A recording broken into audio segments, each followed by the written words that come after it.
The first thing I noticed wasn't the silence. It was the smell of bleach.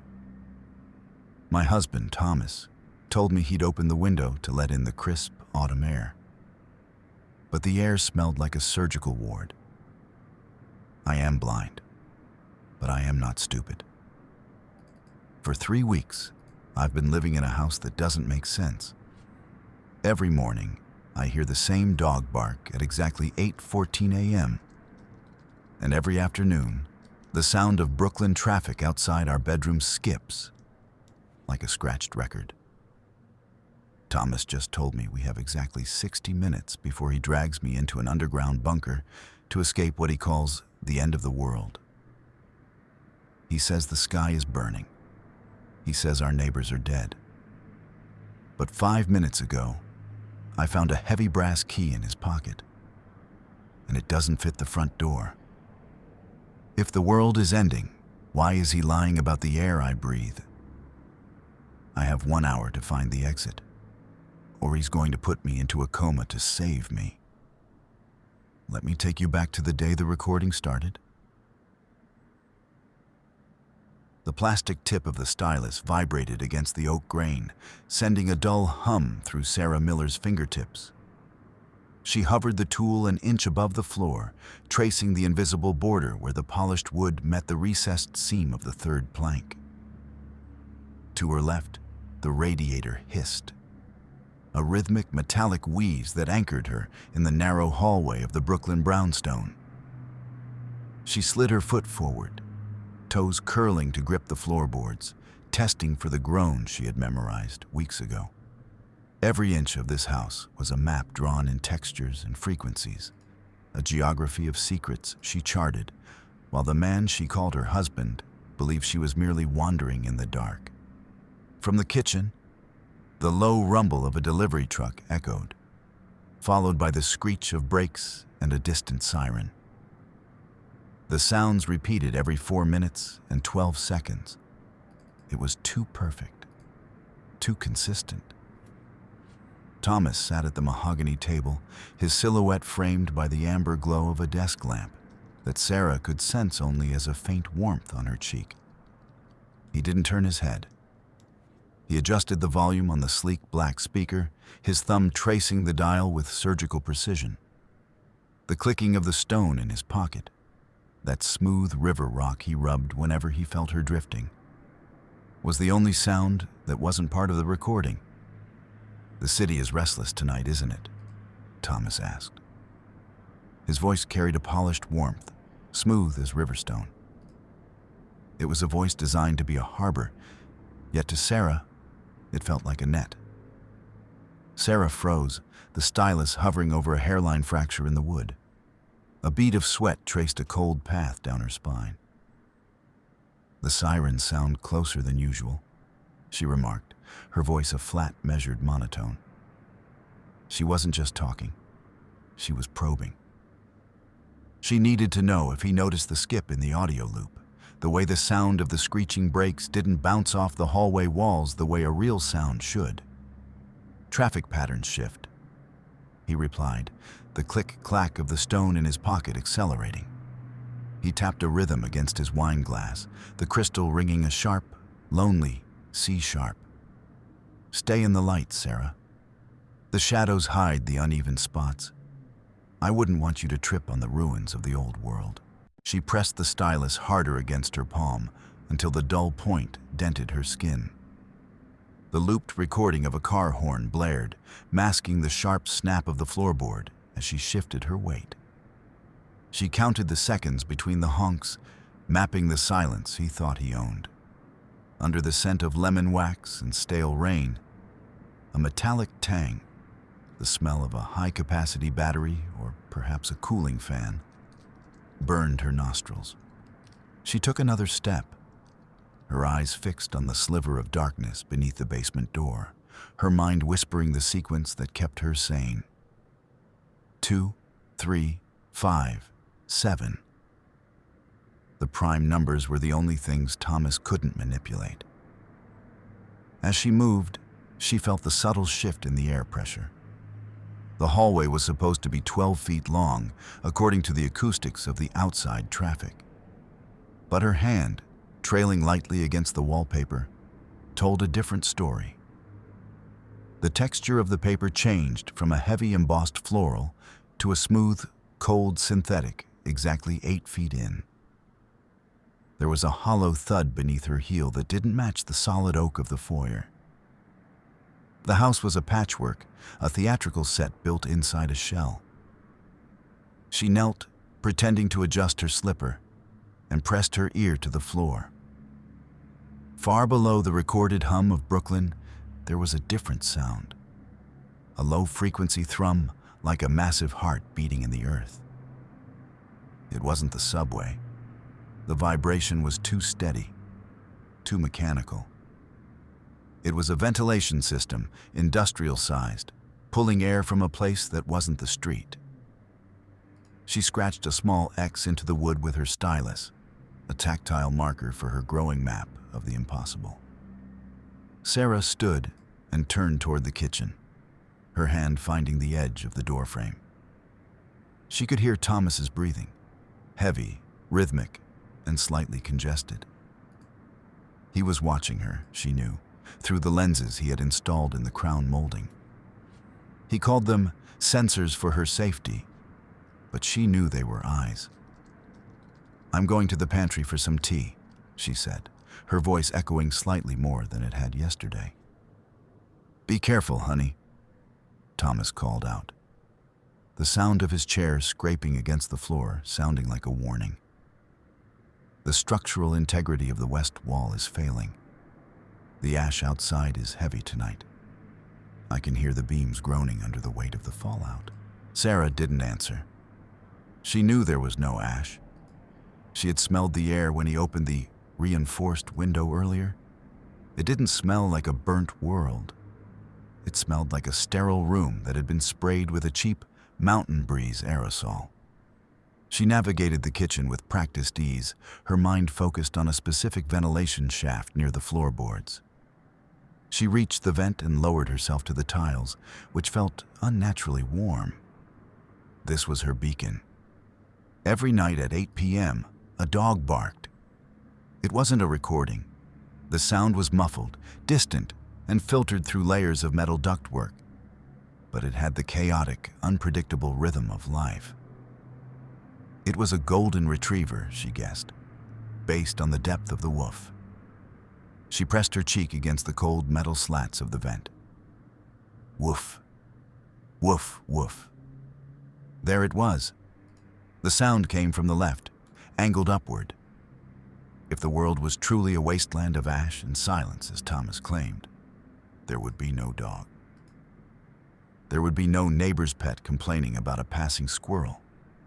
The dog was her proof that the sun still rose over a living city, and that Thomas Miller was a jailer masquerading as a savior. The barking was joined by a faint, high-pitched whistle, the sound of wind rushing through a gap. Sarah inhaled deeply. The air coming through the vent didn't smell like the scented air of the house. It smelled of damp earth, old brick, and the faint, unmistakable odor of frying onions from a distant food truck. It was the smell of Brooklyn in the summer, pungent and beautiful. Suddenly, the floorboards behind her groaned. Not the scripted groan of the house, but the heavy, purposeful step of a man. "What are you doing on the floor, Sarah?" Thomas's voice was no longer velvet. It was sharp, a serrated edge cutting through the simulated peace. Sarah scrambled to her feet, her heart hammering against her ribs like a trapped bird. I dropped my stylus. I was feeling for it. "You were at the vent," he said. The click-clack of the stone was a frantic staccato now. He was close. She could smell the red wine on his breath and the faint scent of the copper-based makeup he used to bruise his skin when he wanted to make her feel guilty. "You're looking for things that aren't there again. The toxins are making you delusional, Sarah. The air outside that vent is poison." "I just wanted to feel the draft," she whispered, backing away until her shoulder hit the pantry door. "There is no draft. There is only death out there." He lunged. Sarah didn't think. She reacted. Her hand flew to the counter, finding the heavy, cold weight of her Braille typewriter. As Thomas's hand clamped onto her upper arm, his fingers digging into her skin, she swung the machine with every ounce of terror-fueled strength she possessed. The metal corner of the typewriter connected with his shin with a sickening crack. Thomas let out a strangled yelp and collapsed, the sound of his body hitting the floor echoing through the kitchen. Sarah didn't wait. She reached out, her fingers brushing against his hip as he writhed. She felt the cold, hard shape of the brass key hanging from his belt loop, the key to the atrium door he kept locked day and night. With a jagged pull, she snapped the leather thong. She bolted into the pantry, her bare feet silent on the linoleum. She slammed the door and slid the bolt home, her breath coming in ragged gasps. "Sarah!" Thomas roared from the kitchen, his voice distorted by pain and rage. "Open this door. You don't know what you're doing. You'll break the seal. You'll kill us both." Sarah ignored him. She slumped against the shelves, her hands shaking so violently she almost dropped the key. She needed to breathe, but as she inhaled, the realization hit her like a physical blow. The fresh autumn breeze Thomas had supposedly let in through the kitchen window earlier wasn't air at all.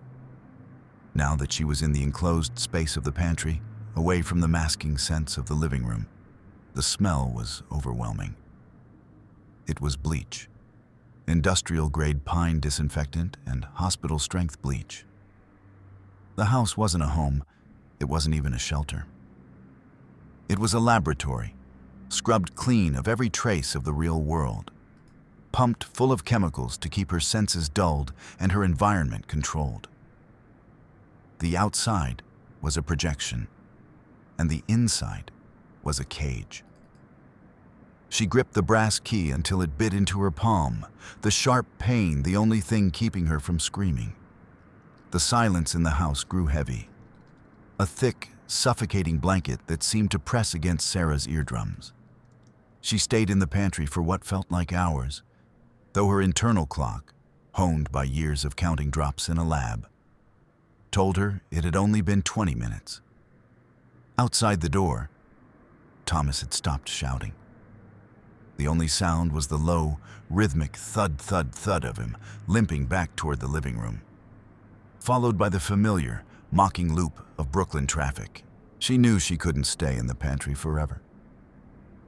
The brass key was a heavy weight in her pocket, a promise of a world beyond the synthetic hedges of the atrium. But as she listened to the house, she realized the rules had changed. Thomas wasn't just gaslighting her anymore. He was preparing for something. "Sarah," he called out, his voice regaining that terrifying, calm velvet. "I've had a look at the sensors. The toxicity levels in the upper atmosphere have spiked. The great cloud is descending. We can't stay here. The brownstone's filtration system isn't rated for this level of fallout." Sarah pressed her ear to the pantry door. "What are you saying, Thomas?" "We're moving, tonight, to the underground bunker," he said. The sound of heavy trunks being dragged across the floorboards punctuated his words. Screech, thud, screech. "It's for your survival, honey. I've been packing the emergency supplies. We have 1 hour before the air becomes unbreathable." Panic, cold and sharp, flared in her chest. The bunker was a death sentence. If he got her underground, into a space where she had no vents, no neighbor's dog, and no sense of the city's vibration, she would be lost forever. She would become a ghost in his machine. She waited until she heard him move toward the back of the house, toward the cellar stairs. She eased the pantry door open, her movements fluid and silent. She needed to reach the front door. She had the key. If she could just get to the street, the truth would be waiting for her in the heat of the Brooklyn night. She navigated the hallway, her hand trailing the wall. 2, 3, 5, 7. The prime numbers were her heartbeat. She reached the heavy oak of the front door. She felt for the lock, her fingers trembling. She slid the brass key into the keyhole. It didn't turn. She pushed, she wiggled. She tried to force it until her knuckles turned white. The key was the wrong shape. It was too large for the deadbolt, too intricate for the simple lock of the foyer. She had risked everything for a key that didn't fit the only exit she knew. "It's not for that door, Sarah," a voice whispered from the shadows of the stairs. Sarah jumped, a small cry escaping her lips. It wasn't Thomas. The voice was deeper, grittier, smelling of ozone and stale cigarettes. "Who's there?" she demanded, backing away from the door. "Name's Mike," the man said. A sharp thwack echoed in the quiet, the sound of a heavy rubber band snapping against a wrist. "Thomas hired me to help with the reinforcement. You shouldn't be playing with keys, lady. You might hurt yourself." Mike Davis stepped forward, his heavy, steel-toed boots thudding with a deliberate, intimidating weight on the floorboards. Sarah could feel the displacement of air as he moved, a large, solid mass blocking her path back to the kitchen. "Thomas said the windows need boarding up," Mike continued, another thwack of the rubber band punctuating his sentence. "The ash is getting thick. Can't have you sensing things that'll scare you." Sarah felt the walls closing in. She retreated toward the kitchen, but Mike was faster. He leaned into the doorway, his presence a physical barrier. "I need to go to the kitchen," Sarah said, her voice trembling. "I left my medicine there." "Thomas is handling the medicine," Mike said. He reached out and grabbed her shoulder, his hand like a vice. "Let's get you back to the living room. It's safer there." Sarah lunged. She tried to bolt past him, her shoulder dipping to catch him off guard. But Mike was a professional. He caught her mid-stride, his arms wrapping around her in a crushing bear hug. He tackled her into the wall, the expensive silk wallpaper tearing under the force of their impact. "Let me go!" she screamed, clawing at his arms. "Easy now," Mike grunted, pinning her against the wall. "I don't want to hurt you, but Thomas is paying me to keep you inside. It's for your own good, remember? The world's ending out there." The smell of him, grease, old smoke, and a strange, metallic tang, overwhelmed her. She felt the rough texture of his work shirt against her face.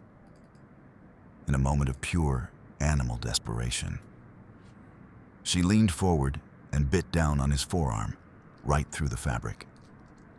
Mike let out a roar of pain and his grip slackened. Sarah didn't hesitate. She shoved him away and sprinted for the stairs. She didn't count the steps. She just ran, her feet finding the familiar treads by instinct. She reached the upstairs bathroom and slammed the door, sliding the heavy brass bolt just as Mike's boots thundered onto the landing. "Sarah, open this door right now." Thomas's voice joined Mike's, a chorus of controlled fury. Sarah didn't answer. She slumped against the cold marble of the bathroom floor, her breath coming in jagged sobs. She was trapped. She looked around the room, her sightless eyes searching for anything, a weapon, a way out, a sign of the truth. Her hand brushed against something on the vanity, a small, rectangular object. A phone. It wasn't hers. It was Thomas's. He must have left it there when he was preparing for the move. With trembling fingers, she felt for the home button. The screen stayed dark, but a voice began to play. It was a recording, looped and distorted by static. This is an emergency broadcast from the Department of Civil Defense. A grave, authoritative voice intoned. A series of atmospheric detonations has resulted in global fallout. Toxicity levels in all major metropolitan areas are now lethal. Do not attempt to leave your homes. Seal all windows and doors. The world as you knew it is gone. May God have mercy on us all. The phone slipped from Sarah's fingers, clattering onto the marble. The recording was perfect. The sirens in the background, the panicked shouting of the reporter, the low-frequency rumble of distant explosions. It was everything Thomas had told her. For a moment, the world tilted. Her mapping, her counts, her neighbor's dog. Was it all just the desperate hallucination of a woman who couldn't accept the end? Was the bleach smell just a decontamination protocol? Was Thomas really her savior, and Mike just a guard against the chaos of a dying world? The doubt was a cold, oily slick in her mind. She reached out, her hand finding the baseboard of the bathroom. She felt a small, loose piece of wood. Behind it, tucked away like a secret, was a second phone. A cheap, plastic burner phone. She picked it up. There was no passcode. She pressed the only button she could find. "Hello?" a voice whispered. It was a woman's voice, thin and terrified. "Is someone there? Please, I'm in the house next door. He's coming for me too." Don't believe the broadcast. It's a movie. It's all a... The call cut off with a sharp, electronic chirp. Sarah sat in the silence of the bathroom, the two phones lying like dueling truths on the floor. Outside, the sound of plywood being nailed over the upstairs windows began. Bang, bang, bang. The sound of her world being boarded up. She knew then. The government broadcast was the lie. The woman on the burner phone, the owner of the golden retriever perhaps, was the truth. And Thomas Miller wasn't just a jailer. He was a monster who had built a kingdom out of a catastrophe that never happened. The air in the bathroom began to feel thin, as if the oxygen was being sucked out of the room. She heard the hiss of the ventilation system, but the smell wasn't bleach anymore. It was something sweet, like almonds. The sedative. Thomas was done waiting. He was going to put her to sleep and carry her into his bunker, where the truth would never reach her again.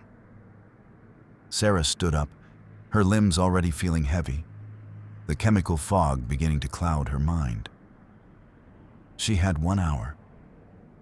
1 hour to find the staircase, find the atrium door, and find a way to break the seal of the laboratory.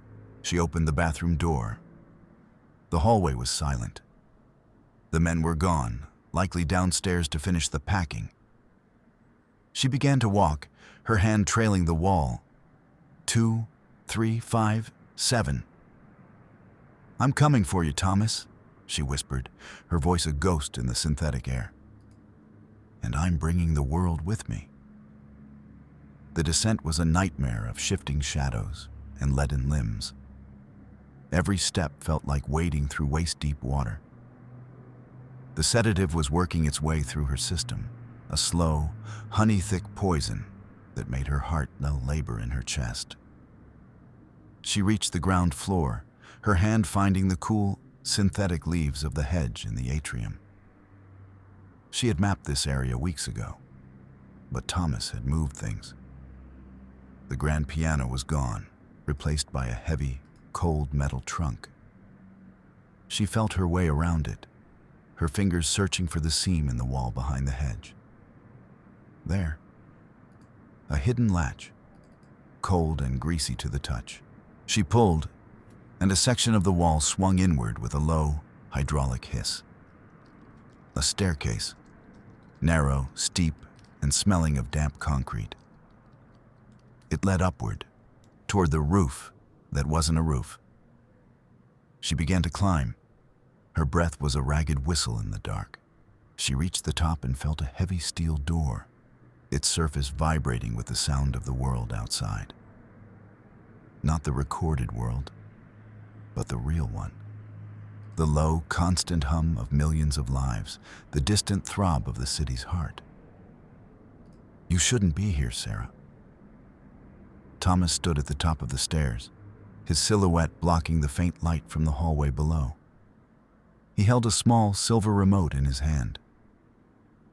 The gas will work faster if you exert yourself, he said, his voice trembling with a terrifying kind of grief.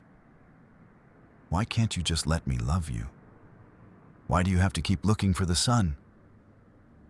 Because the sun is real, Thomas, she gasped, leaning against the steel door.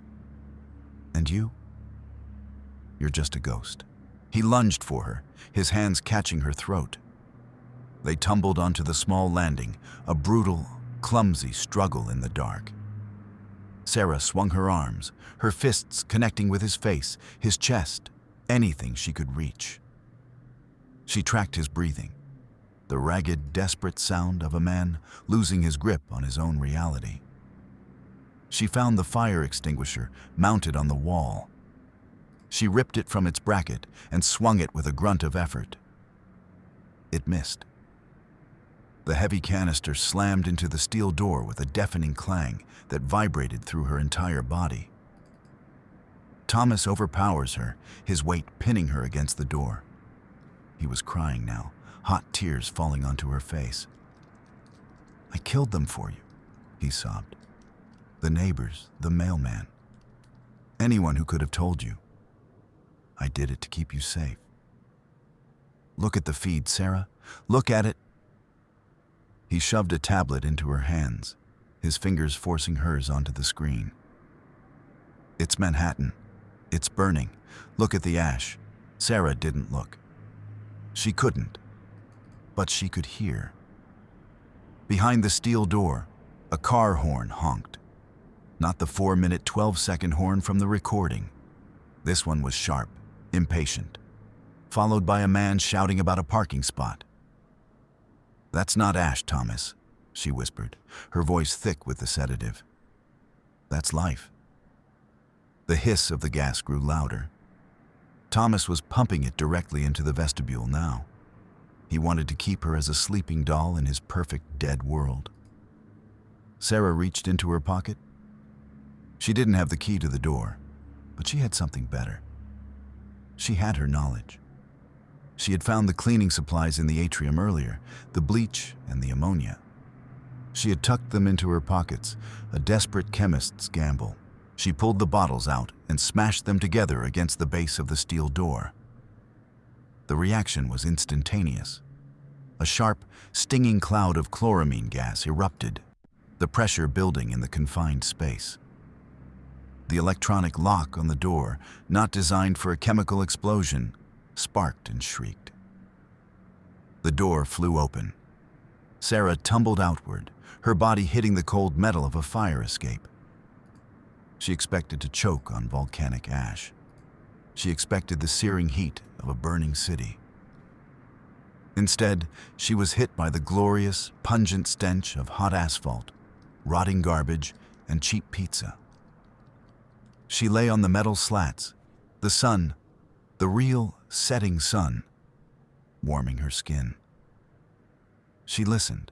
The sirens were there, but they were messy. The traffic was there, but it didn't loop. A dog barked, a real, living golden retriever just a few feet away. Help, she screamed, her voice cracking. Please, help me. A hand touched her shoulder, not Thomas's hand. This one was firm, professional, smelling of leather and gun oil. Easy, ma'am, a deep, gravelly voice said. I'm Officer Michael Davis. You're safe now. We've got you. Sarah Miller stood on the sidewalk, the vibrant, unscripted chaos of Brooklyn swirling around her like a symphony. She listened to the sound of Thomas being led away in handcuffs, his voice a distant, fading whimper. She turned her face toward the sound of the traffic, a smile touching her lips. The world wasn't perfect. It was loud, it was dirty, and it was dangerous, but it was real. and for the first time in 4 years, Sarah Miller could finally see. Subverted Beat 2.6. The False Apocalypse. Sarah sat on the cold marble floor of the bathroom, the two phones lying like dueling truths before her. Her fingers traced the smooth glass surface of Thomas's phone, the one playing the emergency broadcast. The voice was so convincing, the perfect blend of authority and suppressed panic. It spoke of detonations, of lethal toxicity, of a world that had ceased to function. This is why he does it, she thought. A wave of sudden, dizzying relief washing over her. He isn't a monster. He's a protector. He's been keeping me alive while the rest of the city turned to ash. She remembered the way his voice had broken when he talked about the great cloud. She remembered the weight of the plywood being nailed over the windows. It all made sense now. The bleach smell wasn't a lie. It was a decontamination protocol. The neighbor's dog she thought she heard? A ghost of a memory, a trick of a mind desperate for the old world. She felt a surge of guilt so sharp it made her gasp. She had struck him. She had stolen his key. She had doubted the one person who had stayed by her side when the world ended. "Thomas," she called out, her voice echoing off the tile. "Thomas, I'm sorry. I understand now. Please, open the door." She heard his footsteps on the landing, slow, hesitant. "Do you, Sarah?" he whispered through the wood. "Do you finally see the truth?" "Yes," she sobbed, her forehead pressed against the door. "I heard the broadcast. I know what's happened outside. I was so wrong. Please, forgive me." The bolt slid back. The door opened, and Thomas stood there, his face haggard, his eyes red-rimmed.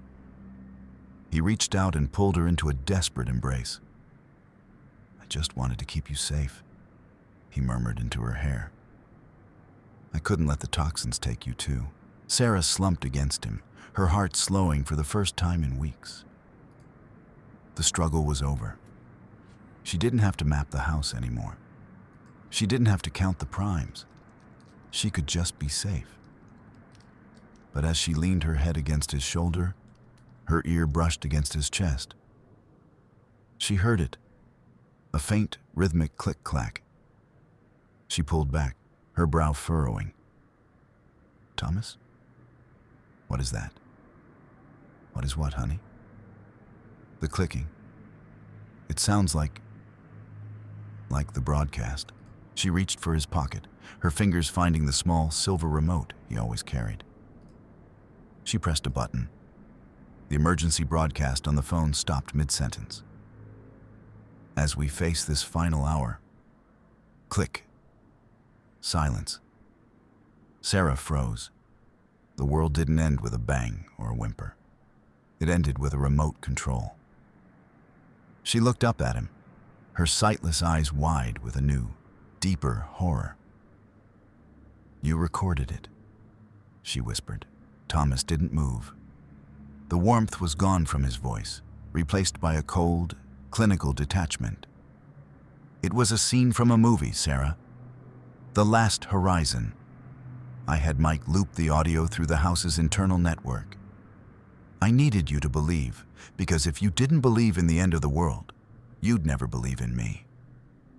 The realization hit her like a physical blow. The broadcast wasn't a truth she had discovered. It was a trap she had fallen into. He hadn't just built a cage. He had built a religion, and he was its only god. "You're not saving me," she said, her voice trembling. "You're erasing me." Thomas smiled, a soundless movement of his lips that she could feel in the sudden, chilling shift of the air. "I'm perfecting you, Sarah. And now that you've tried to leave, I have to make sure you never try again." He reached for her, and the nightmare began anew. But this time, the darkness was absolute. Subverted Beat 4.3. The Officer's Shadow. Sarah stumbled onto the sidewalk, the roar of the real Brooklyn hitting her like a physical wave. The heat of the asphalt, the smell of exhaust, the chaotic, beautiful noise of a city that didn't know it was supposed to be dead. She felt the sun on her face, the real sun, and a sob of pure, unadulterated joy broke from her throat. "Help!" she screamed, her hands reaching out into the vibrant void. "Please, someone, help me." A hand clamped onto her shoulder. It was firm, heavy, and smelled of leather and gun oil. "Easy, ma'am," a deep, gravelly voice said. "I'm Officer Michael Davis. You're safe now. I saw you come out of that fire escape. What's happened?" Sarah collapsed against him, her fingers clutching the rough fabric of his uniform. "He kept me. He told me the world ended. He built a laboratory. He was drugging me. Please, you have to arrest him. Thomas Miller. He's in the house." "Thomas Miller?" the officer repeated. He sounded surprised, almost concerned. "The architect? Ma'am, we've been looking for you for 2 years. Everyone thought you died in that lab explosion." "I didn't. He took me. He's been keeping me in a simulation." The officer's grip on her arm tightened. "It's okay, Sarah. I've got you. Let's get you to the cruiser. We'll get this all sorted out." Sarah felt a surge of pure, crystalline relief. This was it. The rescue. The end of the nightmare. She let him lead her toward the curb, her legs shaking, but her heart soaring. "You're doing great," Officer Davis murmured. He opened the car door and helped her slide into the back seat. The interior smelled of stale coffee and old upholstery, the most beautiful smells she had ever encountered. "I'm going to call it in," he said. Sarah sat back, her head resting against the cool glass of the window. She listened to the sounds of the street, a bus hissing as it stopped, a child laughing, the distant wail of a siren. She was free. But then, she heard a sound that made her blood turn to ice. A sharp thwack, the sound of a heavy rubber band snapping against a wrist. Sarah froze. "Officer Davis?" "Yes, Sarah." "What's your first name?" "Michael, like I said." "And your brother? Do you have a brother named Mike?" The silence in the car became a vacuum, sucking the air from her lungs. "Mike's a good worker," the officer said, his voice no longer gravelly and kind, but flat and professional. "He's a bit rough around the edges, but he knows how to follow a script. He told me you were a handful, Sarah. He said you bit him." Sarah lunged for the door handle. It was locked. Not just the child safety lock, but a heavy electronic bolt that slid home with a sickening clunk. You're with him," she whispered, her voice a ghost of its former hope. "Thomas pays well," Michael Davis said, his voice coming through the partition. "And he's a genius, really. A bit obsessive, sure, but he just wants what's best for you. He was devastated when you escaped. He called me 10 minutes ago, told me to look out for a blind woman in a white nightgown." The car began to move, not toward the precinct, but back toward the rear of the brownstone, toward the hidden garage she hadn't known existed. "You can't do this," she screamed, pounding on the glass. "There are people. They'll see." "People see what they want to see, Sarah," Michael Davis said. The sound of him buffing his badge with a silk handkerchief, a soft rub, rub, rub, filling the car. They see a brave officer rescuing a confused, traumatized woman. They see a hero. And Thomas? He gets his wife back. Everyone wins. The car slowed to a stop. She heard the heavy, hydraulic groan of a garage door opening. "Welcome home, Sarah," the officer said. The door opened, and a hand reached in, a hand that smelled of red wine and lemon wax. "I told you the world was a dangerous place, honey," Thomas whispered, his voice a velvet shroud. "But don't worry. I've reinforced the bunker. You'll never have to worry about the sun again." Sarah Miller sat in the back of the police cruiser, the real world just inches away on the other side of the glass, and realized that the most dangerous lie wasn't the one she had lived in. It was the one she had used to save herself. The nightmare hadn't ended. It had just found a new uniform.